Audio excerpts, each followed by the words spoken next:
চকরিয়ার খুঁটাখালীতে ইয়াবার চালান নিয়ে পালানোর সময় ভয়াবহ সড়ক দুর্ঘটনায় নুরুল হোসেন মনু নিহতর খবর ছড়িয়ে পড়ে সংবাদ মাধ্যমে। ঘটনাটি ঘিরে তৈরি হয়েছে নতুন রহস্য। বৃহস্পতিবার দুপুরে চট্টগ্রাম কক্সবাজার মহাসড়কের মেধাকচ্চপিয়া ঢালা এলাকায় এই ঘটনা ঘটে। বিপরীত দিক থেকে আসা একটি ট্রাকের সঙ্গে মোটরসাইকেলের মুখোমুখি সংঘর্ষে ঘটনাস্থলেই প্রাণ হারান নুরুল ইসলাম মনু। মোটরসাইকেলের আরেক আরোহী জালালউদ্দিন রোহান। পরে মোটরসাইকেল থেকে উদ্ধার করা হয় 30,050 পিস ইয়াবা।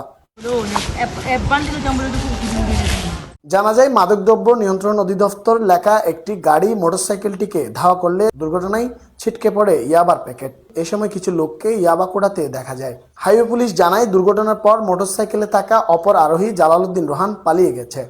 না, একজন মারা গেছে আর একজন পলাতক। ভাইয়া, আপনি অনেকে অন্যভাবে বলবে, এটাও স্বাভাবিক, কারণ অ্যাক্সিডেন্ট হলে তো প্রথমে মাদকের কথা কেউ হিসাব করে না। প্রথমে মনে করছে যে আগে রুগীটা বাঁচাই, সিএনজিতে ওটাই নিয়ে যাচ্ছে হাসপাতালের জন্য। একজন হাসপাতালে নিয়ে গেছে, মারা গেছে, পাবলিক গেছে, মারা গেছে।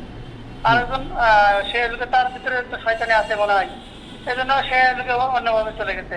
বিপত্তি বাদে হাইওয়ে পুলিশের এই বক্তব্যে সামাজিক যোগাযোগ মাধ্যমে ছড়িয়ে পড়া একটি ভিডিওতে স্পষ্ট দেখা যায় দুর্ঘটনার পর জালালউদ্দিন রোহান সড়কের পাশে পড়েছিলেন আর তার পাশ থেকেই পুলিশ সদস্যরা কুড়িয়ে নিচ্ছিলেন ইয়াবার প্যাকেটগুলো। তবে প্রশ্ন থেকে যায়, পুলিশ ঘটনাস্থলে উপস্থিত থাকার পরও রোহান কিভাবে পালিয়ে গেলেন?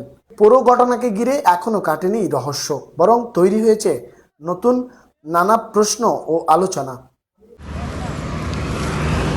Desk report, TTN।